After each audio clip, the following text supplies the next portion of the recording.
ലോകമെമ്പാടുമുള്ള മലയാളികളെ 100 രാജ്യങ്ങളിലായി ചെയ്ത് കിടക്കുന്ന പ്രവാസികളെ ഒക്കെ ഒരു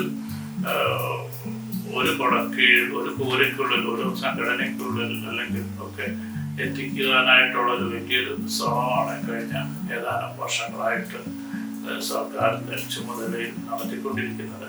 ഇവിടെ പല തരത്തിലുള്ള പ്രശ്നങ്ങളെ അവരിൽ നിന്ന് കേൾക്കുന്നതിനും പഠിക്കുന്നതിനും മനസ്സിലാക്കുന്നതിനും ഒക്കെയുള്ള വലിയൊരു ശ്രമം ഇത്രയും കാലമായിട്ടും ഇപ്പോഴാണ് നമ്മൾ തുടങ്ങിയെന്നുള്ളതും ഒരു യാഥാർത്ഥ്യമാണ്. വിദേശ രാജ്യങ്ങളിൽ ആണ് മറ്റേതൊരു സിനിമയെക്കാളും ഈ ആടുജീവിതം എന്ന സിനിമ കാണപ്പെട്ടത് എന്നുള്ളതും നിങ്ങൾ എനിക്ക് തരുന്ന ഒരു പ്രോത്സാഹനമായിട്ട് ഞാൻ കാണുകയാണ്. ഇപ്പോൾ നടക്കാൻ പോകുന്ന ലോക കേരള സഭയ്ക്ക് എൻ്റെ എല്ലാവിധമായ ആശംസകൾ.